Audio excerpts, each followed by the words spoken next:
Roberto Gurgel, Uau! mais conhecido como Juba, grande nome do rock nacional, batera da Blitz, que tem muita história para contar. Esse é o nosso personagem da entrevista dessa semana.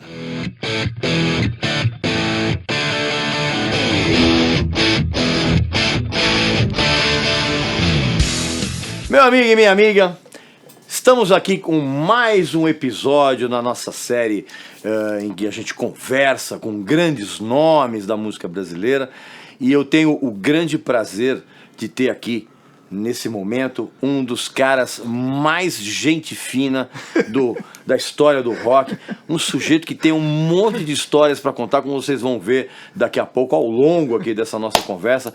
Juba, Roberto Gurgel. Prazer, meu caro Rez, eu lhe odeio.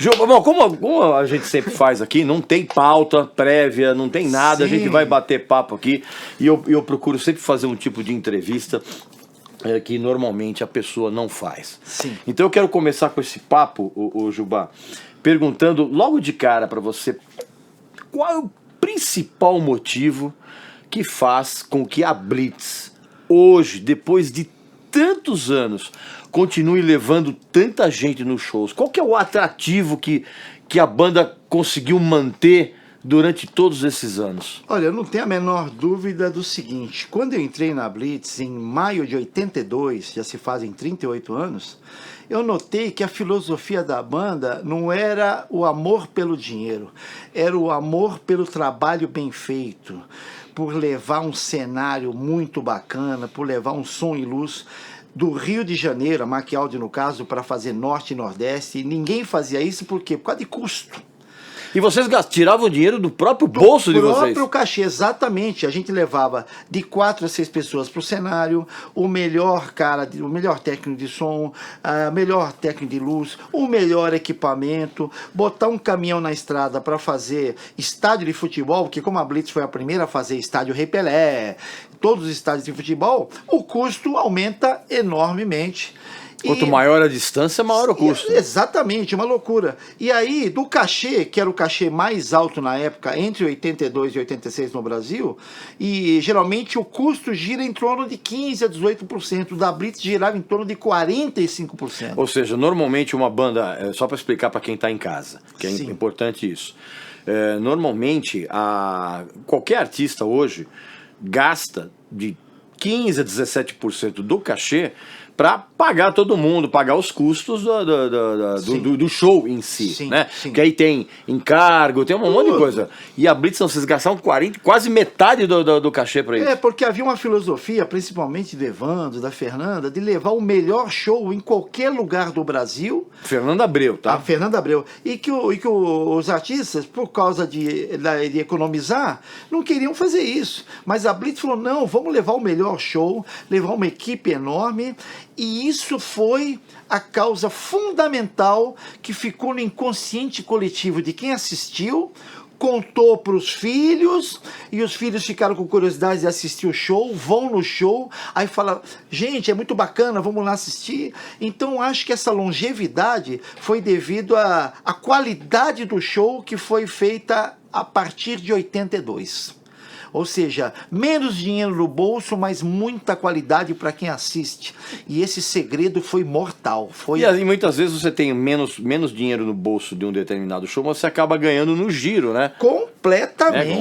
E é impressionante como a Blitz, mesmo nos dias de hoje, cara, ela continua com uma agenda... É inacreditável. Né? E vou te dizer que, olha, de uns 10 anos para cá, principalmente, como o Brasil ficou um país de ponta na coisa de logística, de fazer grandes festivais, as pessoas aqui aprenderam a fazer muito bem isso. Fazer um palco decente, botar um som em luz. Devemos ao Rock in Rio isso, hein?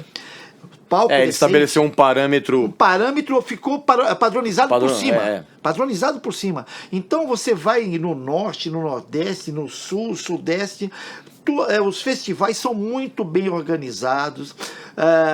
A logística das bandas para você entrar com 4, 5 bandas é perfeita. Nós fizemos agora, por exemplo, Belo Horizonte.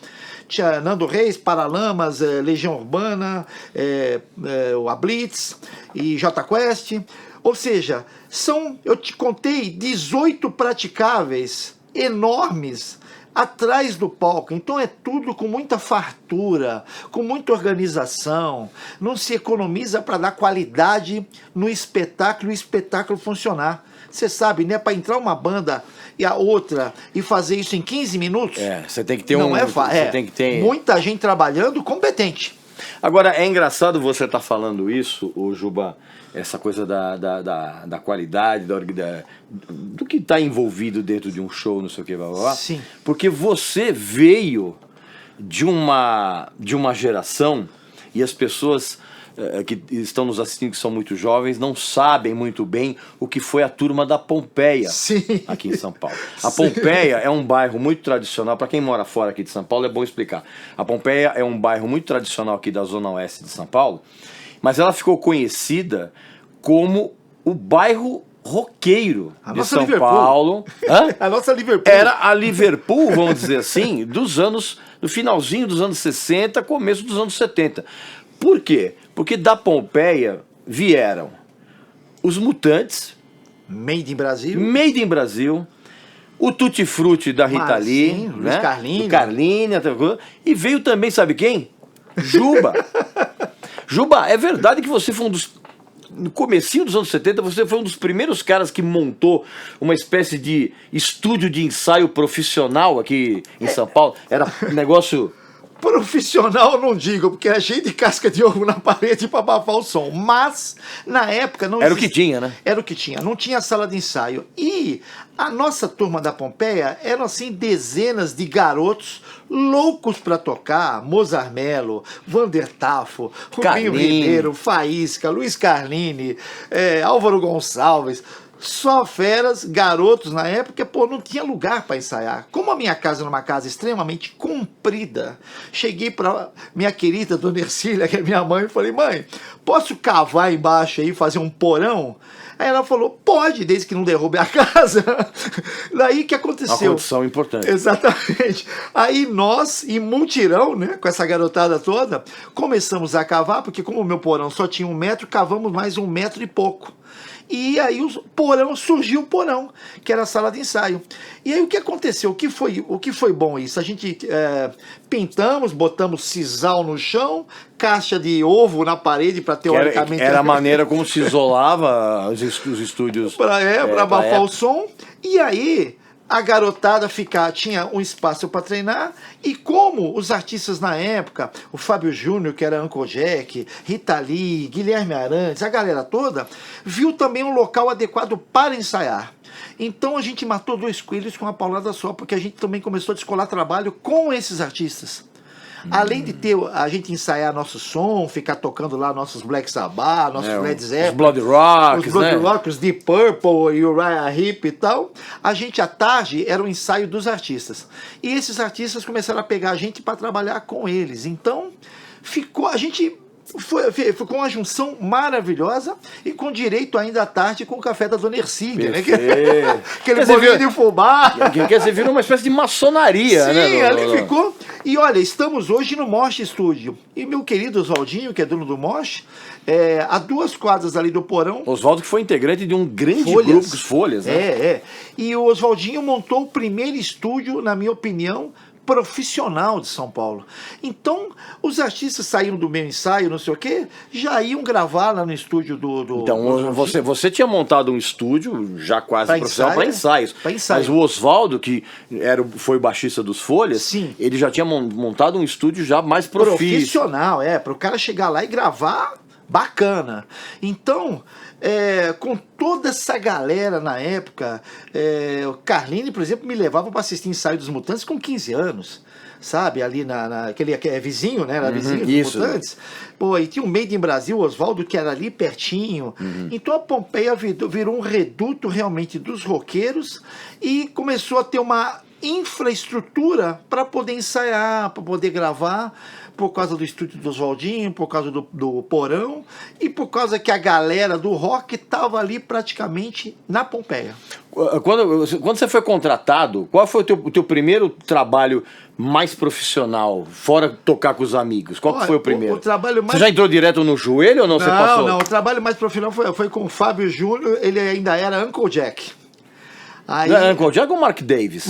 Também, ele passou de Uncle Jack para Mark Davis. Ou vice-versa, eu não me lembro. Eu acho que era de Uncle Jack para Mark Davis. Exatamente. É bom explicar aqui para vocês, teve uma época aqui no Brasil, cara, que vários cantores nacionais gravavam discos com um nome em inglês. Sim. Né? Porque ficava mais... pomposo. Era mais pomposo e tinha um atrativo maior em relação ao público da época, né? Era muito doido. O Carlão era Dave McLean. Sim, o Tavinho era Pete Dunne. Perfeitamente. O Terry Winter. Summer Holiday. E aí quem estourou realmente com essa filosofia foi o Maurício Alberto, com o nome de Maurice Albert estourou com Feelings, né? Que foi aquela música que foi regravada. Talvez, até hoje, seja a música mais regravada de todos os tempos. É um negócio impressionante. Eu acho também. E também, nessa época do Maurice Albert, o Sandy estourou com I'm Gonna Get Married, que tocava o dia inteiro na rádio. Era o Sandy, que até hoje está aí, nossa querida Vivian. Inclusive, até é bom dar um toque, o André Bazinski, da Folha de São Paulo, fez um documentário especificamente sobre isso, os cantores que usavam pseudônimos. Perfeito. E então, convido a rapaziada para assistir, é bem legal, bem bacana. Então, a primeira empreitada mais profícia foi com o Mark Davis. Foi o Mark Davis. O Uncle Jack. E aí, quem ia ensaiar lá no Porão, vários nomes, é mais fácil dizer com quem eu não toquei lá. E aí, aí a gente começou a tocar com esses artistas, e aí eu falei pro Vander Tafo, que morou na minha casa. O Vander Tafo morou na minha casa 6 anos. Eu falei com o Vander Tafo, cara, vamos começar a entrar nas bandas. Aí apareceu a oportunidade de fazer com o Made in Brasil. Aí fomos lá. Aí antes disso, a gente tinha a nossa Jovem Guarda, que era o Círculo Militar de São Paulo. Isso. Que tinha as grandes bandas, o Sunday, o Confa, Lee Jackson, né? Super Som Teatro. Não, o Super Som Teatro não tocava lá nas Domingueiras. As Domingueiras era bem restrita, fechada para as 8 bandas que tocavam, o que tocava na rádio, tipo Guess Who, Steely Dan. Perfeito, Era um pop mais sofisticado, vamos dizer assim. Um pouquinho mais pesado, né? Isso. E como o Circo Militar eram 2 palcos enormes na época, e era o clube que melhor pagava, o sonho de todo mundo que tinha grupo de baile era tocar no Circo Militar. Porque as gatas mais lindas de São Paulo iam lá. Os palcos eram enormes. O pessoal do Roupa Nova também começou nessa Roupa Nova. Os meros funks. O Roupa Nova era funks, mas só tocava no Rio. É verdade, tem razão. No Circo Militar eles entraram. E aí o Circo Militar, que foi a nossa Jovem Guarda, porque foi a primeira vez que você fazendo baile, você tinha público que era daquela banda. Então o Conf ia tocar, ficava aquele amontoado ali na frente, o Memphis ia tocar, e era um negócio muito legal, Regis, porque os caras tocavam 1 hora, acabava, já entrava o segundo, porque como eram 2 palcos, já entrava a segunda banda, e o mais importante é que os músicos eram ótimos, e os equipamentos eram up-to-date. Todos atualizados, tinha aqueles Marshall enormes. E tinha uma camaradagem entre as bandas ou tinha muita rivalidade? Era uma guerra, meu amigo. Um queria agradar mais que o outro. Então, qual era o segredo? É você tirar o que estava tocando na rádio o mais próximo possível. Então, tocava Deep Purple, tocava Led Zeppelin. Os American Woman do Guess Who. As American Woman do Guess Who. Exatamente. Grand Funk. Exatamente. E tinha as bandas que optavam por um segmento mais light, de tocar Shocking Blue, Venus, Yellow River, o Christie, Wallace Connection. Mas todos tinham o seu público. E quando a banda entrava para tocar, que era uma banda de baile, ficava aquela muvuca ali na frente, né? Então virou a nossa Jovem Guarda, né? Todas domingueiras. A partir daquilo, quando aquilo foi arrefecendo, eu falei pro Wander, vamos entrar numa banda de rock legal? Que o Oswaldo me ligou, vamos entrar no Made? Entramos no Made in Brasil. Que ano foi isso? Eu acho que foi 76, creio eu. Tá. Mas isso então foi depois que eles gravaram os discos, não? Gravou o disco da Banana e o Jack Stripador, não, né? Eu não me lembro, eu sei que eu gravei 2 LPs do Mage, mas eu não sei citar pra você qual disco foi gravado em que ano. Uhum. A gente gravava na RCA Victor, lembra? Aqui na Veridiana? Sim. A gente gravava na RCA Victor. Eu não sei especificar. Outro dia o Oswaldo falou, pô, você gravou um Massacre. Eu não me lembrava que eu tinha gravado um Massacre. E que é um disco icônico. Que depois foi proibido, foi lançado só recentemente. E o Oswaldo tinha uma coisa muito legal, que isso atraiu a gente, eu e o Vander. Ele já fazia aquelas excursões que ia pro sul e até a Argentina de ônibus. Então ele ia parando a Curitiba, em Florianópolis e Porto Alegre. Então a gente ficou no Made fazendo aquelas excursões longas, que eram muito agradáveis, tocando rock and roll. A partir daquele momento, quando a gente voltou, o Carlini, que é como se fosse um irmão meu, chegou e falou, Juba, porra, Tutti Frutti, acabei de sair da Rita, pô, você é o cara certo pra estar aqui na banda, pau. Falei, pô, Tutti Frutti, opa, vamos. E você... Que era a banda com o Carlini e o Simbas, né? E o Simbas, exatamente. Que tinha saído do caso, tinha dado aquele problema no caso das máquinas, aquela coisa toda. Isso, exatamente. E quando você é jovem, né, Regis, você quer novos desafios, né? Então, topa todas, né? Topa todas. Vou sair do meio de Tutti Frutti. Opa, excelente ideia. Aí começamos a tocar o Tutti Frutti. Foi maravilhoso. A única coisa, como você bem disse, atrapalhou um pouco, foi esse problema com o Simbas na época, que a imprensa estava muito em cima disso. Pra quem não sabe, houve um problema muito sério. Teve uma briga na saída da TV Record entre alguns integrantes do Casa das Máquinas e um cinegrafista lá da Record. E esse cinegrafista acabou sendo morto. Ele bateu com a cabeça, acho que no... Aí a carreira da Casa das Máquinas foi pro vinagre. O Tutti Frutti atrapalhou o Tutti Frutti também, né? O Tutti Frutti tinha acabado de assinar com a Capitol e estava em lançamento, né? E você sabe que uma coisa dessas atrapalha muito, né? Verdade. Embora as músicas sejam boas, estava bem gravado. Mas a repercussão negativa é duro de você. Aí, a partir do momento que a Capitol gravou o Tutti Frutti, eu falei com o Carlini, acabei de receber um convite, sabe o Joelho de Porco, aquele grupo cult que todo mundo gosta, então, parece que eles assinaram com a Som Livre, e acho que vai dar uma explosão isso aí, porque a Som Livre já era o braço musical da Globo. Sim, exatamente, vai explodir. Aí o Luiz, como sempre, né, sempre gentil, falou, não, cara, vai lá, porque acho que vai ser bom, inclusive financeiramente. Aí entro no Joelho com Billy Bond, Chico Terpins e convidei meu amigo de infância, Moza Mello. Vamos lá, moça, vamos, olha, só que tem que pintar a cara, tem que botar um smoke. Ele falou, não, cara, vamos lá, se a cachê for bom, eu tô dentro. Você gravou aquele disco do Smoke, né? Smoke, E o Mozart também gravou aquele disco também. Agora, o empresário, o tal do Gabino, ele não deu crédito no disco. Pois é. Porque durante muito tempo não se sabia quem tinha gravado. Exatamente, ele não botou crédito no disco. Aliás, era muito comum naquela época, viu? Nos anos 60, inclusive, tem vários discos geniais que você não sabe quem... Até os Beatles não deram crédito por Eric Clapton, né? Então, era meio comum naquela... Aí, na verdade, foi a primeira vez que você teve uma exposição nacional, né? Vocês gravaram aquela coisa do clipe no Fantástico, Trapalhões, aquela coisa, né? Aí nós tivemos... O Joelho teve acesso a fazer todos os grandes programas da Globo, Trapalhões, Fantástico, Chacrinha. Aí realmente deu uma explosão muito grande no Joelho. Agora, o problema todo que aconteceu lá foi o seguinte, era tanta loucura, mas tanta loucura, embora divertidíssimo. Sim, mas porque o Tico era muito louco, né? O Tico Terpins, aliás, tem um documentário que foi feito pelo sobrinho dele, por exemplo, que dá bem uma ideia de como completamente maluco. Assim. Era anarquia total. Nossa, né? E era exatamente daquela forma, era uma bagunça, uma brincadeira, e o Tico tocava pouco, mas era muito engraçado. Ele era ruim. Tico com baixista era bem ruim. E aí teve aquela treta com o Billy Bond, né? Na verdade, o que aconteceu foi o seguinte, o empresário começou a fazer uma agenda completamente louca por causa da exposição que o Joelho estava na Globo. Você sabe que fazer programas na Globo, você começa a ter convite para tudo quanto é lugar.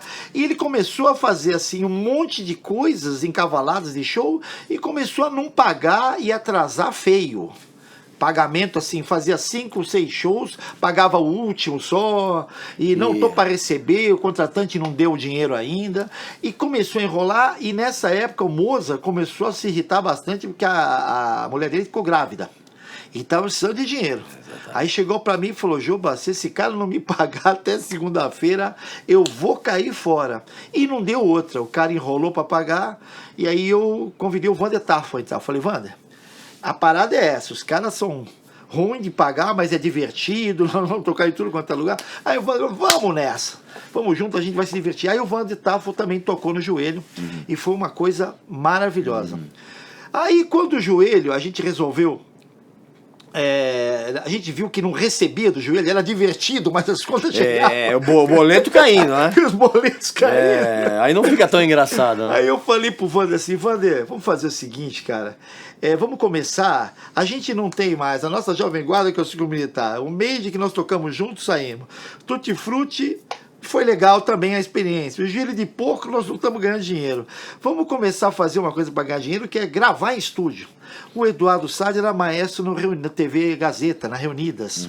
Eduardo Assad, né? Eduardo Assad, E aí, Eduardo Assad. E aí ele falou, Juba, pô, vamos gravar aqui. Eu falei, como é que é o esquema, Edu? Eu falei, cara, você chega aqui de manhã, geralmente tem 3, 4 gravações de uns caras, é sertanejo, é rock, a gente vê qual é a música do cara, eu te digo qual é a intenção que você tem que tocar e vamos nessa, meu irmão. Perfeito. Era o dia inteiro lá. Então, mas essa é uma escola muito boa, né, cara? Pra quem é baterista, pra quem é instrumentista. Estúdio. Porque você é obrigado a conviver com uma série de estilos que normalmente você não teria contato. Exatamente. E aí você acaba tendo uma...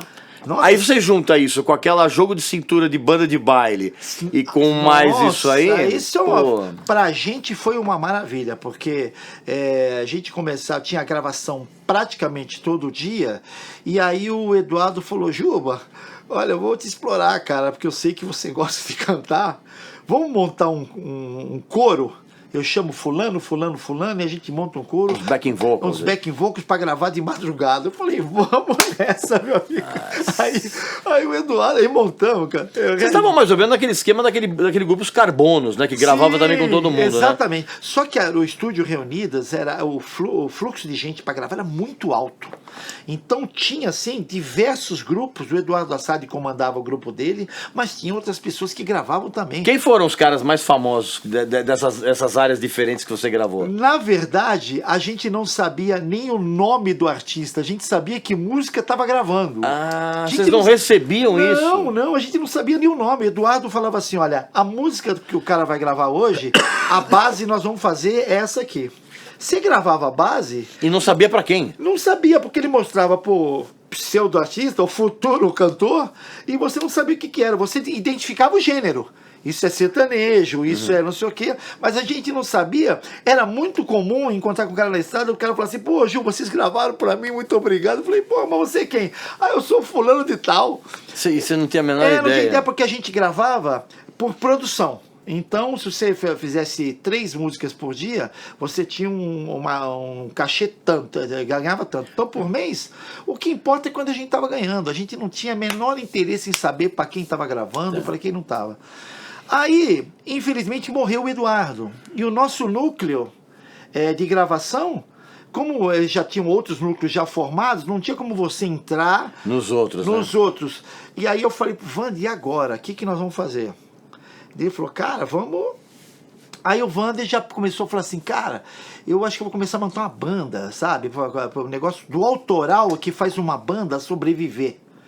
Então acho que eu vou montar, eu tenho um nome... Eram outros tempos. Outros tempos, falou assim, vamos montar eu quero montar uma banda, vou chamar o Lee Marcus, que é um cara muito bom e tal. Que era do Tutti Frutti da Rita Lee. Exatamente, chamar o Gelsinho, e acho que eu vou montar uma banda com autoral. E ele falou, pô, Gilba, você recebe um monte de convite, vê se você entra também em outra banda e a gente...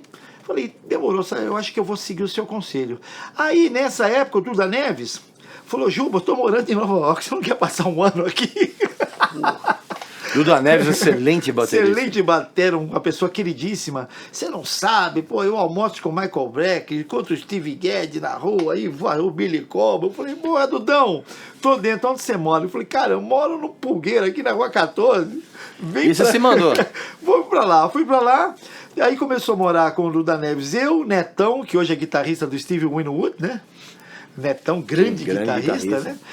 Paulinho Esteves, que tocava o Gelo de Porco, e o Duda, e não me lembro mais dos dois caras, e ficaram morando lá um ano, mas eu vou te falar, aquele sonho que você pensa que você vai estourar, que você vai explodir, meu amigo, você fica ali no Village implorando para fazer aquele triozinho de bossa nova, entendeu? E é bossa nova, exatamente. Se quiser. Se quiser. Para começar, vocês já se assustam quando eu ia comprar baqueta na 48, lá em Nova York, para quem não sabe, era a rua das lojas. Dos músicos, Você se assusta porque quando você pede um par de baqueta pro balconista, o cara faz um exercício na sua frente e você fala, o quê? Hã? Repete aí. Você fala assim, o vendedor já era um baterista espetacular. O vendedor já era Não, e o cara sai daqui do Brasil e vai pra Nova York, o cara já acha que já vai chegar lá, já vai tocar no Tower of Power, né? Exatamente. Imagina, vai ter que comer muito Big Mac aí, bicho. Exatamente. Quando eu vi aquilo, eu falei, dá pra você repetir o exercício aí? Aí você fala, gente, vai ser difícil. Mas você ficou tocando lá naquela coisa de bossa novinha. Isso, aí ficamos fazendo bossa nova no Village, naqueles bares todos. Quando foi um ano, eu falei, cara, eu não tô feliz porque não tá acontecendo nada. Eu só tô ganhando dinheiro para me manter. Tá sobrevivendo, Para sobreviver, ficar comendo em Chinatown todo dia, naqueles pratos de $4,25, que é o único lugar que dava para comer. Eu falei, eu vou voltar pro Brasil, para que eu vou ficar tirando essa onda se eu não tô feliz? Perfeito. Volto para cá e começo a fazer bailes com qualquer pessoa que me convidava. Eu tô montando aqui um baile, porque na época havia muito, o circuito de clubes era muito forte. Muito forte. Espéria, Tietê, São Caetano, Hebraica, Caramaçã, Pinheiros, Paulistano. Então você tinha uma média de 3 bailes por semana para fazer. E aí eu fui me mantendo e também tocando em barzinhos, como eu gostava, com o Rock Memory, com o Fábio, que foi aonde eu recebi o telefonema em 82, estava tocando no barzinho, falando, olha, cara, tem uma banda chamada Blitz aí que tá estourado. Lá no Rio de Janeiro. No Rio de Janeiro, os caras estão pagando muito bem. Eu falei, pô, cara, mas eu não gosto muito de ir até o Rio e vou ter que ir de carro, tô tocando aqui até 3h30 da manhã, até que o cara falou, olha, cara, vale a pena que os caras estão pagando 3 tabelas. Foi quando... 3 tabelas. Assim, naquela época você tinha muita sorte de receber uma tabela, né? Que na verdade era o piso, né? Que o músico recebia, era a tabela. E lá os caras estavam pagando 3. E pra ser sincero, eu tava no barzinho pra ganhar R$50, né? Que era muito menos do que uma tabela. Muito menos. Aí eu falei, opa, bingo! Vou pra lá. Aí que eu fiz, né? Eu falei, não, eu vou. Peguei minha Brasília, cara, meti a bateria dentro do carro, de madrugada, morto de cansado. Não conhecia o Rio de Janeiro, tanto que eu demorei quase 10 horas para chegar em Botafogo, onde era a EMI Odeon, onde foi o teste da Blitz. Foi um negócio, e eu com muito medo, porque o teste disseram que era até às 5 horas da tarde, eu cheguei lá tipo 4h15, que me perdi. Eu só sei que eu cheguei lá, tinha um monte de gente que já tinha feito o teste, e eu fiquei um pouco, descabreiro, porque eu vi as meninas sair lá no bebedouro, que eu ficava em frente do estúdio, e falei, ai cara, puta, esse cara é muito feio. Nossa, você viu os dentes dele? As meninas a quem ele está se referindo era a Fernanda Abreu e a Márcia Bucão. Márcia, exatamente. Ai, aquele cara é feio, ai, você viu o jeito dele. Elas estavam esperando um gatinho na bateria, né? E eu tava longe de ser um gatinho, porque eu já tinha minhas entradas, sempre fui feio. Eu falei, cara, vim até aqui, nadei, vou morrer na praia, né, meu irmão? Vou ser recusado pelo padrão layout, estético, né? Pelo layout. Aí pronto, aí entrei pra fazer, que eram 2 músicas, né? Você sobre a Malha e Geme Geme. E o Geme Geme tinha uma batida meio estilizada, um reggae meio cabreirinho assim, que como eu tinha essa prática com o Eduardo Assad de gravar o dia inteiro, né? E, cara, aí você fica com uma experiência, uma tarimba boa, né? Quando os caras passaram, eu não conhecia as músicas, eu logo de cara já meio me encaixei na jogada, aí eu vi que as pessoas gostaram. Eu via o baixista fazer um positivo com o dedo, Evandro começou a fazer assim, e as meninas não me olhavam na cara. Eu falei, bom, vamos ver.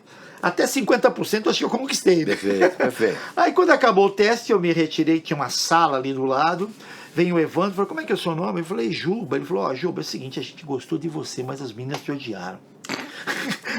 Vamos fazer o seguinte, você pode me dar uma semana? Eu falei, claro, mas por que é? Uma semana a gente te dá uma resposta, a gente vai conversar, fazer uma reunião. Aí voltei arrasado para São Paulo. Falei, porra, fui até lá, nadei, morri na praia, né? Por causa do meu layout.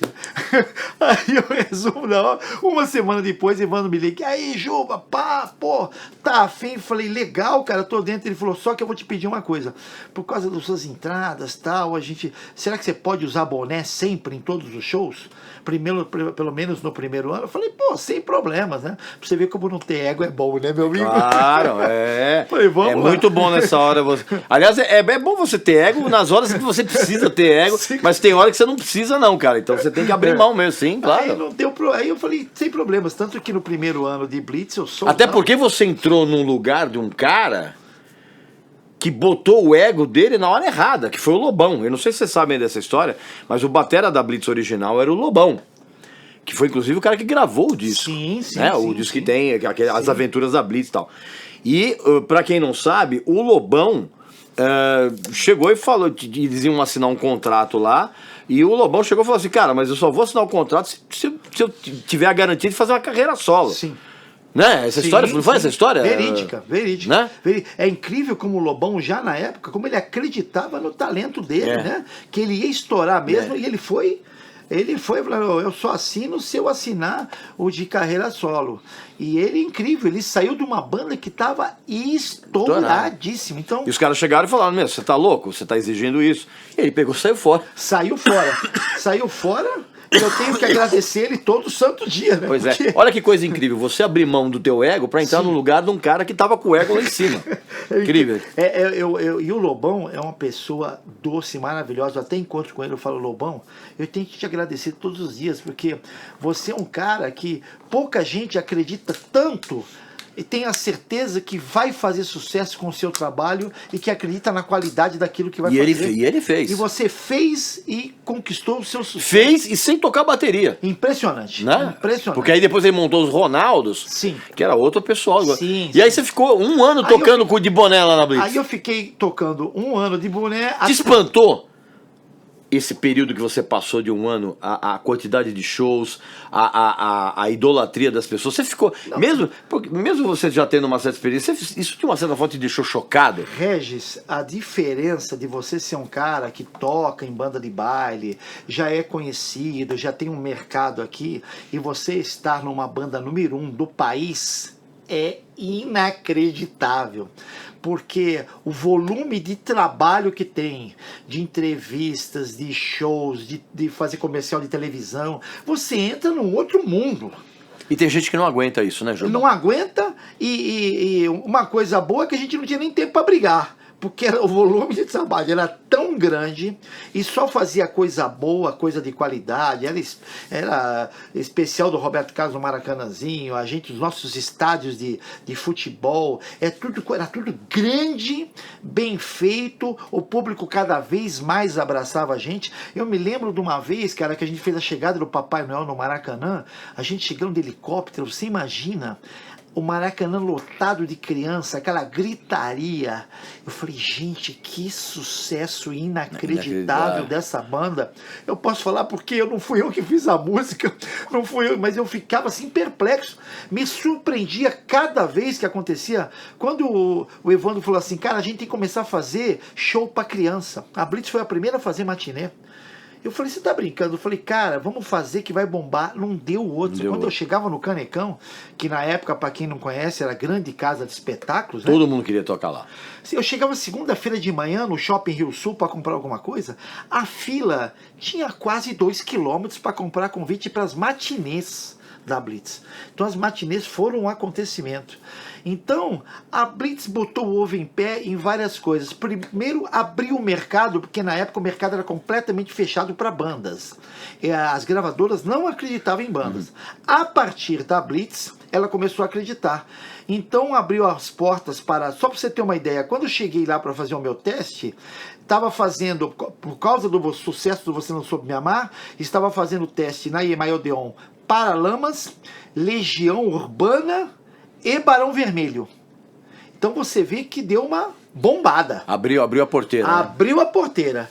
E aí a Blitz o crédito também da Blitz é que ela falou assim, não, vamos fazer uma coisa assim, como a gente está com muito público, vamos fazer, ao invés de só fazer o Canecão, vamos fazer a Praça da Apoteose, que cabe 40 mil. Era um desafio, Regis, gigantesco. Aí a Globo chega pra gente e fala assim, vocês vão fazer Apoteose? Vamos.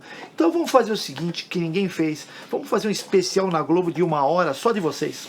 Aliás, esse foi um grande diferencial, né, Juba? Porque desde o início a Globo abraçou a Blitz. Abraçou. Né? Vocês estavam em todos os programas. Eu lembro que vocês eram uma presença quase onipresente ali nos chacrinhas da vida, aquela coisa toda. Eu não me esqueço das palavras do Leger e do Lacet, que era uma dupla de produtores muito famosos na época na Globo. Falou assim, vocês são o Cirque du Soleil. Vocês são amados pelos velhos adolescentes, pelas pessoas de mais idade, pela garotada. Vocês podem fazer lugares grandes, dar esse passo gigantesco de fazer Praça da Apoteose, que vai lotar. E vamos fazer um especial de 1 hora, como se fosse uma história em quadrinhos. Vamos bolar uns personagens que cabem na história de vocês. Porque quem assiste um show da Blitz pensa que está vendo uma história de quadrinhos animada. Cada música tem uma coisa que cai, algo que acontece, uma teatralidade muito forte, e o conselho foi muito bem-vindo, porque tudo que a Blitz seguiu nessa direção, e você fazia aqueles estádios de futebol, é incrível como o resultado era maravilhoso. Mas em compensação, por conta disso, vocês foram obrigados a fazer várias concessões, né? Total. Tipo, entrar naquele esquema, inclusive, aquele esquema dos shows que o Leleco Barbosa, Sim, que era o filho do Chacrinha, organizava, sim. Aquelas caravanas que você era obrigado a fazer esses shows. Dar um show de graça. Show de graça, pra você poder aparecer. Vocês tiveram que fazer muitas concessões, né, cara? Porque não havia... Era o jogo, né? Não havia como você fechar essa porta. Por exemplo, o Roberto Carlos convidou a gente para fazer o especial lá no Maracanãzinho, e aí o diretor vinha e falava, olha, vocês vão fazer o especial. E a gente falava, ok, vamos fazer. Você ia indo, sabe? Você ia nadando de braçada, onde estavam te levando, você ia. E quando tem esse nível de sucesso, uma banda, tem duas coisas que acabam com uma banda: o sucesso, o muito sucesso, e o fracasso. Quando a banda está nesse nível de sucesso, você não opina, você é levado pela maré, entende? Você vai fazendo as coisas. Mas o centro das decisões ali sempre foi o Evandro, né? Não, na verdade, naquela época, o centro das decisões era democraticamente dividido por todos os integrantes, e eu, embora já fosse o integrante que eu fui incorporado, como eu contei no primeiro ano, eu não tinha... Peraí, vamos explicar para as pessoas aqui. Você, no primeiro ano da Blitz, sim, você era um músico contratado. Sim. Depois de 1 ano, você mudou o teu contrato, que foi mais ou menos, guardadas as devidas proporções, foi mais ou menos o que aconteceu com o Ron Wood nos Stones, né? Exatamente. Ele começou como músico contratado e depois foi incorporado à banda. Aconteceu isso com você também na Blitz? O que me surpreendeu, porque veja bem, quem faria isso? Você tem uma empresa de sucesso, você, ao invés de contratar um cara, você coloca o cara de sócio numa banda de sucesso. Então, isso é uma demonstração que a Blitz não se preocupava com dinheiro, se preocupava com a qualidade artística das coisas. Então, eles botaram um baterista, gostaram do baterista, ao invés de continuar pagando bem, eles me colocaram dentro da banda, né? Eu fico vendo hoje, por exemplo, o contrário, como acontece hoje com esses sertanejos, né? Os caras, cada vez, quanto mais ganham cachê, mais exploram os músicos no sentido de pagar menos, dar uma condição de trabalho apertadíssima, os caras andando 18 horas de ônibus, enfia 4 num quarto e pagando uma coisa irrisória. Esse, inclusive, é interessante você ter falado isso, cara, porque esse é exatamente o lado escuro do grande sucesso que a gente tem hoje, dessas duplas sertanejas, essas duplas sertanejas horrorosas. Eu costumo dizer que é aquele pessoal que nunca chegou perto do cavalo, a não ser na hora de andar no carrossel. Né? Nunca teve barro na bota. Realmente, são inúmeros os casos. Eu, inclusive, já conversei com vários músicos que fizeram parte de duplas sertanejas famosas. mas eles infelizmente não querem dar entrevista, não querem referendar para não queimar o coisa. Porque eles só Mas assim, diz que trabalharam. as condições, assim, diz que a dupla sertaneja famosa chega pros caras e fala assim, ó, cara, eu vou pagar pouco para vocês, mas a gente vai fazer 25 shows e vocês vão ganhar. E você tem que. A pessoa se submete a isso, né? Fato é... que 4, 5 caras no mesmo quarto de hotel, isso é meu. Fato é que eles deviam pagar os caras por uma tabela e meia ou uma tabela que seja. Agora bota os caras como funcionários, que é exatamente como fazem 20 shows por mês, o cachê vai girar em torno de R$400. É.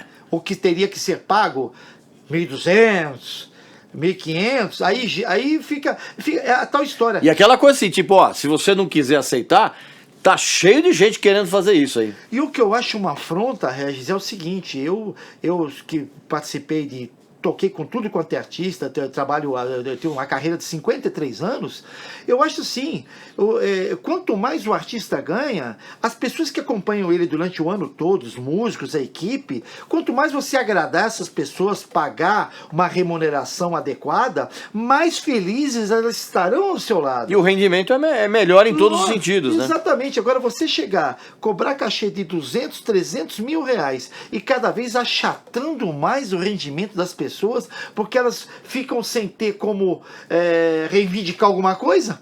Ah, se você não aceitar, o outro entra. E uma coisa que me revolta... E o que é pior, né? Se você reclamar, você não pega mais emprego com nenhuma outra dupla. Exatamente. E pior ainda é ficar no Instagram falando que comprou uma Ferrari nova, que o avião Learjet de 45 milhões de dólares, olha o look da minha namorada que custou 50 mil, dei uma BMW para ela de 300 mil reais. Isso. E os músicos achando... Paga 400 reais por show. É muita sacanagem, né? Vamos combinar? E vou te falar, antes que alguém critique e falar assim, pô, mas você tá falando quanto você paga, a Blitz quanto paga? Eu falei, ó, o que a Blitz paga para um sertanejo que cobra 5 a 6 vezes mais que o nosso cachê, teria que pagar em torno de 5 mil reais por músico. É só fazer as contas.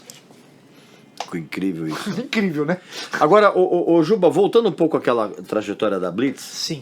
teve um momento em que a Blitz ela ficou com uma super exposição tão grande que pouca gente sabe disso, né? A banda acabou, né? Sim. Porque, na verdade, a gente tinha um trato... Foi em 86, se não me engano? 86, exato. Depois que a gente voltou de Moscou, né, voltamos de Moscou, que lá tinha uma espécie de uma Olimpíada do Bloco Comunista, a Blitz, eles fretaram um avião, foi um monte de artistas, Fagner, Gonzaguinha, Blitz, não sei o quê. Nessa volta... Sendo que alguns deveriam ter ficado por lá, né? Vamos combinar, né?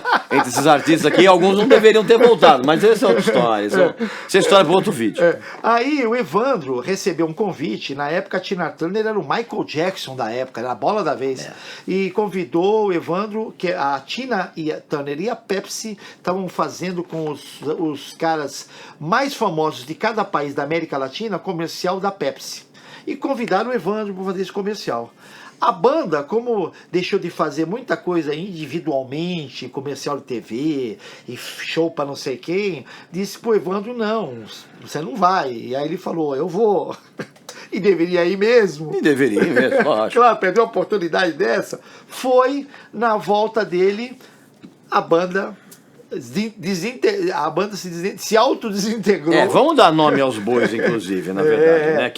Quem, na verdade, veio com essa imposição, pelo que eu soube, você pode confirmar, foi o guitarrista o Ricardo Barreto, a Márcia e o Antônio Pedro, que era o baixista. Sim. Antônio Pedro, que inclusive tinha sido baixista dos Mutantes. Exatamente. Né? Foram, na verdade, esses 3 nomes que chegaram com essa coisa de tipo, meu... Sim, sim. E tanto vocês podem até conferir essa história, para quem não sabe, finalmente o filme da Blitz se tornou realidade e vai estrear no Festival de Cinema do Rio de Janeiro agora, de 9 a 19 de dezembro. E o filme não é um filme chapa branca, tem até as pessoas que saíram da banda falando o que elas acharam, como foi. Que é como tem que ser, né, meu? Não adianta fazer só elogio. Falando mal de quem tiver que falar, porque não dá pra fazer um filme chapa branca. A gente tem que fazer um filme que é a história verdadeira, né? E o Paulo Fontinelli, o diretor do filme, eu acho que ele tem muita razão nisso, que a gente tem que contar a história real e não uma história bonitinha, toda maquiadinha, né? E aí a banda acabou. Aí a banda acabou, e em função disso, o Evandro partiu para uma carreira solo com a Polygram, porque ele estava assim... Simplesmente horrível. Isso sou eu que estou falando. Os discos solos do Evandro são horrorosos. Assim, o negócio foi um erro. Bom, não tinha o que fazer, mas assim, os discos são bem fracos. Não é à toa que a carreira solo do Evandro não deu em nada e vocês voltaram depois, acho que em... Nós voltamos em 94, mas realmente, só não querendo defender o Evandro, mas o Evandro é um cara que ele acredita, ele foi o cara que botou o ovo em pé no rock brasileiro. Eu acredito ao Evandro o boom de todas as bandas que vieram dos anos 80, graças à genialidade dele de ter feito aquela letra do Você Não Soube Me Amar, que era... Ninguém tinha feito aquilo até então e foi a causa do sucesso. E ele acreditou, apostou numa coisa mais funk, numa coisa... E o mercado não estava... Quando você vira para uma direção e não quer seguir a onda, que foi o caso dele, ele não quis seguir uma onda, ele quis fazer aquilo que ele acreditava. E as coisas podem dar certo e podem não dar tão certo, não é verdade? Como deu na primeira fase. E aí, como o Evandro é um cara que tem essa muita generosidade de banda, ele gosta de estar com a banda, ele gosta de estar na estrada com as pessoas, me ligou e falou, pô, vamos voltar, cara? As pessoas me pedem. Eu acho que era legal a gente fazer um showzinho para testar como é que se ainda tá com a popularidade, a gente tá com a popularidade legal, se vai ser bacana. Eu até falei para ele, comentei, pô, Evandro, será que depois de 8 anos ainda as pessoas estão interessadas em ouvir a gente e tal? E aí é uma coisa interessante você ter falado isso, porque você na época, nesse ato, você começou a trabalhar como produtor de shows, né? Agendamento de shows. Você quer dizer, era quase Nossa, né? eu me Você chegou a trabalhar, vender show do Roberto Carlos? Direto, eu vendi muitos shows de Roberto, Ney Matogrosso, Bethânia, Chitãozinho Chororó, Lulu Santos. Quer dizer, você foi pro outro lado, né? Fui pro outro lado e eu como já tinha uma experiência grande de como funcionava uma grande produção, e eu tenho esse lado músico também, eu dava exatamente para os artistas aquilo que eles gostariam, para não ter problema no show, para você evitar, como é uma coisa muito complexa você fazer um show grande, um evento grande, você... elimina todas as possibilidades do artista reclamar. Que som que você quer? Esse? Será esse? Que luz que você quer? Essa? É esse hotel que você quer? Então, como eu já tinha esse conhecimento, começou a minha empresa a dar muito certo. Ah, não, fecha lá com Juba, fecha lá com Juba. E aí minha empresa ficou, cara, eu dei a volta por cima, porque quando a Blitz acabou, com esse negócio de ficar gastando dinheiro com 1000 namoradas e não sei o quê, eu era um garoto pobre da Pompeia, eu simplesmente, em 86, eu fali, não tinha mais dinheiro. E aí eu consegui dar a volta por cima com esse negócio de venda de shows. E aí você pode até perguntar, pô, mas você se deu tão bem com o negócio de venda de shows, por que parou, né? Parou por quê, né? É porque a gente que é músico, cara, é melhor a gente estar em cima de um palco tocando e ganhando menos do que ficar numa parte burocrática só de fazer produção de show e cuidando de hotel, de passagem aérea. E tem hora que o dinheiro não te faz feliz. O que te faz feliz é você fazer o que gosta. E aí, quando a Blitz voltou em 94, naquele famoso show do Arpoador, que se esperava 500 pessoas e deu 50 mil, segundo o Globo, a gente falou, cara, voltar, tem ainda bala na agulha. E não deu outra. A partir daquele momento, a gente... logo depois daquilo, a gente teve um convite para gravar em Miami, né? Um cara que viu o show lá e fez um convite pra gente, olha cara, vocês não querem gravar um disco aqui em Miami? Eu sou amigo do Jim Gaines. Jim Gaines, pra quem não sabe, é produtor do Steve Ray Vaughan, e o cara que canta Jungle Love, como é que ele chama? Steve Miller. Steve Miller, ele é produtor da Gloria Estefan, do Tower of Power. E ele falou, não, vem gravar aqui, que eu tenho um estúdio em Miami, onde gravo todos os meus artistas. Aí fomos pra lá, já gravamos um disco em Miami, 45 dias, e uma experiência maravilhosa, você gravar fora, né? É outra parada. Aquele produtor rígido e que não permite... Foi maravilhoso. A partir disso, quando a gente voltou, a banda realmente deu uma decolada, e ajudada muito também pela exposição grande do Evandro na Globo. como ele trabalhava muito com... Que o Evandro, pra quem não sabe, o Evandro sempre foi ator, né? Sim, né? sim. Ele veio daquela turma do Asdrubal, trouxe o trombone, que era ele com a Regina Casé, aquela turma. Então, na verdade, o Evandro... Aliás, essa coisa da teatralidade da Blitz no começo veio muito disso, né? Total. O Asdrubal trouxe o trombone, que era composto lá por Regina Casé, Patrícia Travasso, aquela galera toda. Então, ele também botou esse componente na Blitz e aquela exposição dele fazendo 1000 programas e Grande Família e um monte de coisa, ajuda muito também para vender a banda, porque logo que você vê o Evandro na televisão, que o contratante te fala, pô, a Blitz, vamos contratar a Blitz. Aliás, vocês tiveram esse tipo de exposição e também o Rock in Rio, vocês tiveram em quantas edições do Rock in Rio? Olha, nós tocamos 4 vezes no Rock in Rio, 3 vezes no Palco Mundo e 1 vez no Sunset. Isso também dá uma exposição absurda, né? E o Rock in Rio foi muito interessante, Regis, que quando a gente foi fazer o Rock in Rio, o Roberto Medina, a esposa dele na época tinha uma loja no Barra Shopping e a minha namorada trabalhava numa loja do lado. E eu encontrava com o Roberto sempre na hora daquela saída da loja, que ele ia pegar a esposa e ia pegar a minha namorada. E a gente fica conversando ali, e ele entusiasmadíssimo, Roberto. Roberto é um cara muito entusiasmado de querer botar o Brasil na época... Na rota dos shows. Ele falou, Juba, vai ser demais. Porque isso vai trazer dinheiro para cá, exatamente, vai movimentar a economia do Rio de Janeiro. Nós vamos trazer os grandes artistas, e a partir do momento que você traz Queen, Yes, essas bandas, todo mundo no exterior vai acreditar que o Brasil vai virar um corredor dos grandes shows. Ele é impressionante. A motivação dele, o entusiasmo e, claro, a captação de grana para poder viabilizar de uma maneira top o festival foi incrível, foi fundamental. Porque nós temos, assim, no meu modo de entender, o showbiz antes do Rock in Rio e depois do Rock in Rio. Porque quando a gente foi fazer o Rock in Rio, eu me lembro, Regis, nas coletivas de imprensa, eles chamavam os caras de áudio, os técnicos de som, e não sei se você sabe, acho que com certeza você sabe, que foi o equipamento usado, foi o do Queen, né? E a gente usava na época, Regis, o máximo que se usava era a mesa de 24 canais Tápico, Kelsey de 16 canais, e o Queen veio com uma mesa de 120 canais. Que era um negócio monstruoso. Aliás, olha, até mostra uma mesa aqui como essa. Era uma coisa. A gente vai mostrar depois aqui. Mais ou menos assim.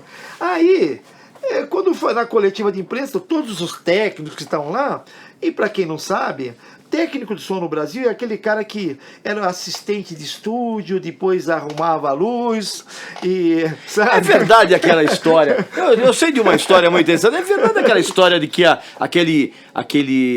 teve uma edição do Rock in Rio, cara, que as bandas nacionais fizeram meio que um movimento para não tocar porque elas não estavam não tendo as mesmas condições que os outros artistas. Mas, na verdade, o que eu fiquei sabendo é que, na verdade, as bandas fizeram isso, cara, porque os técnicos não sabiam mexer no equipamento. É verdade essa história, Juba? Exatamente. É verdade essa história? É verdade, eu vi ao vivo e a cores, porque no primeiro Rock in Rio, para quem não sabe, os camarins eram próximos, a parte internacional, com o Rod Stewart, com o Al Jarreau, com a galera toda, e ficavam juntos da Nacional, e toda muito bem estruturada. Você estava ali, encontrava com o James Taylor, encontrava com o Rod Stewart, ou seja, o som, as instalações eram tudo de primeira. E aí, como tinha coletiva a cada dia para saber como é que tinham sido os shows das bandas nacionais começaram a apitar demais. Mas isso na primeira edição ou na segunda edição? Na 85, na primeira edição.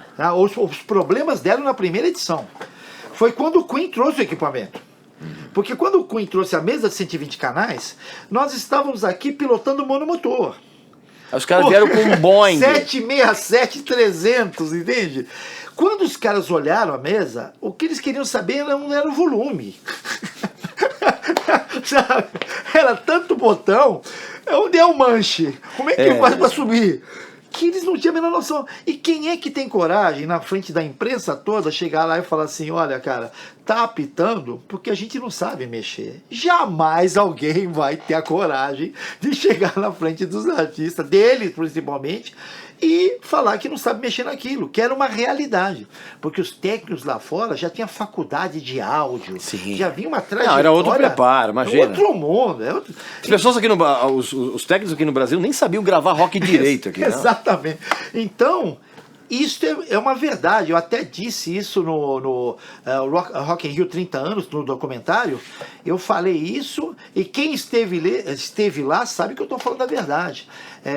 Outra coisa também, quando eu vejo pessoas falar assim, nossa, o Rock in Rio não deu condição de trabalho para isso. Gente, o Rock in Rio tem uma estrutura, uma logística de atender quem participa do evento. Olha, eu toquei 3 vezes no Palco Mundo e 1 vez no Sunset. É incrível. Tem no mínimo 2 pessoas para cada função. Para te avisar a hora que você vai passar o som, o que você necessita de equipamento, o horário que você vai fazer, que tipo de comida você quer no camarim. É um carinho, cara. E uma organização. Quando eu vejo uma pessoa, sabe, nós somos boicotados. Gente, que festival que vocês tocaram? Lá não foi, né? Lá não foi, porque eu já toquei lá 4 vezes, sabe? Tanto que nós entramos no Hall da Fama do Rock in Rio, né? Por ter se apresentado em 85, 2015, 2017. Tem um muro lá, que é o Hall da Fama, que a Blitz está lá. A Roberta Medina nos concedeu isso em 2017. Inclusive, quando a Blitz foi um ano muito bom, que a gente foi indicada para o Grammy Latino, entramos pro Hall da Fama lá do Rock in Rio. Foi um ano maravilhoso para uma banda que já tinha 36 anos, né? Assim, é uma conquista, né, Regis? Você sabe disso, né? Você conservar uma banda 1 ano é uma coisa, você conservar 36 anos. Agora, aproveitando um pouco esse mote do que a gente está falando, só para a gente terminar essa entrevista sensacional, Juba, eu queria saber de você o seguinte. Primeiro, incomoda você o fato de que a Blitz é uma banda considerada uma atração saudosista para muita gente? E ao mesmo tempo eu pergunto, vale a pena hoje gravar um disco de músicas inéditas no momento que a gente vive hoje? Você fez muito bem de fazer essa pergunta. Eu sou um cara, como você bem sabe, eu sou um colecionador, né? Somos, né? Somos um colecionador. Vício, quem é seu vício? Vício, né? Então a gente assiste tudo quanto é documentário, que os grandes artistas falam, inclusive a respeito desse assunto. Eu vi o Mick Jagger falando assim, olha, gente, as pessoas cobram da gente gravar, da gente produzir coisa nova, mas não toca na rádio, não vende, a gente faz. Mas ninguém fica sabendo. E todo mundo às vezes usa as músicas novas no show pra ir pegar cerveja no bar, né? Claro! O Dee Snider do Twisted Sister falou isso. Falou, cara, a gente não grava mais disco de inéditos porque a gente não quer ficar dando trilha pra pessoa parar de ver o nosso show pra ir buscar cerveja no bar. Com certeza. Aí ele fala o seguinte, olha, a banda, e olha quem tá falando é o líder dos Rolling Stones, a banda tem que agradecer de ter um legado. O legado são seus hits. Os críticos ficam pedindo pra gente parar. Mas qual é o motivo que a gente tem para parar? Se você chega lá, o público tá lá, aplaudindo a gente, cantando as nossas músicas, fazendo a gente feliz, e eu digo isso da Blitz também. A gente faz show que nem todo final de semana, você vê os vídeos, né? 15 mil pessoas, 20 mil pessoas cantando os nossos hits. É uma alegria, um carinho que eles têm com a gente quando acaba o show. E quando eu vejo um crítico falando assim, pô, essa banda já deveria ter acabado. Eu vi outro dia um cara falando do Skank. Não, porque a música nova do Skank não é tão boa, eles deveriam ter acabado. Isso porque a banda não é dele. Se a banda não é dele, ele sentisse esse carinho, essa resposta, e o cara produzindo, tocando, ele jamais acabaria com essa banda. É engraçado quem tá de fora mandar o cara acabar. Porque devia acabar o Skank, devia acabar o Capital, devia acabar o Paralamas. Gente, a gente que está no dia a dia, todo final de semana nos shows, a gente viu o quanto é prazeroso, o quanto tá legal, o quanto o público prestigia. Veio uma garota de 19 anos e falou assim, Joe Boy, que eu fiz uma tatu com a tua assinatura. Cara, isso é um negócio muito legal, sabe? Você faz uma excursão 1 vez por ano nos Estados Unidos para os brasileiros saudosos que tem lá. Cada um tem uma história para te contar. Juba, botei o nome do seu filho por sua causa. Botei o nome da Fernanda, que é minha filha, por causa da cantora da Blitz. Pô, quem é que quer interromper uma coisa dessa? A troco do quê? E Regis, eu já tenho quase 70 anos. Para fazer o quê? Montar uma banda nova para ver se né? Enquanto houver Enquanto houver bambu, tem flecha. Enquanto houver demanda, enquanto houver bambu, tem flecha. É verdade. Sabe, enquanto houver bambu, tem flecha, como disse o Evandro. Para que eu vou acabar uma coisa dessa? Quando você está fazendo uma coisa que é prazerosa, você está fazendo o que gosta, tocando, atuando em bons palcos, em boas estruturas, sendo bem tratado. Eu até comentei, o último show lá em Belo Horizonte, o cara botou equipe, músicos de um festival enorme, todo mundo no hotel 5 estrelas, em quarto individual. Eu chamo isso de respeito. Sim, sem dúvida. Respeito e profissionalismo, eu chamo isso de respeito e profissionalismo. E pasme, Regis, igual esse produtor que fez com a gente em Belo Horizonte, tem vários núcleos de produtores que fazem na Pedreira, lá em Curitiba, que fazem Norte, que fazem Nordeste, que fazem o Beer Fest na Marina da Glória, no Jockey Club aqui em São Paulo, com esse respeito, sabe? Colocando a equipe, os músicos de hotéis bons, com shows, a resposta do público é imediata, porque os shows estão entupidos. A conclusão que eu chego é, existe segmento para tudo. Gosta de sertanejo? Vai lá na Vila Mix. Gosta de funk? Vai lá. E o ressurgimento do nosso pop em termos de grandes espaços, grande público e numa infraestrutura maravilhosa, realmente de 5 anos para cá está um espetáculo. Eu aconselho a não parar com a banda enquanto você tiver prazer e ficar feliz. Perfeito, Juba. Muito obrigado pela essa maravilhosa entrevista, divertidíssima. Esse então foi mais uma conversa aqui que eu tive com o grande Juba, um grande contador de histórias. Não esquece de fazer a sua inscrição aqui no canal, aquela coisa toda que você já sabe, visitar a nossa loja que tem uns produtos bacanas, e eu volto muito em breve com mais uma entrevista bacana aqui para vocês, tá bom? Maravilha, obrigado, pessoal. Juba. Valeu mesmo, um abraço. Adorei. Beijo a todos. Isso aí.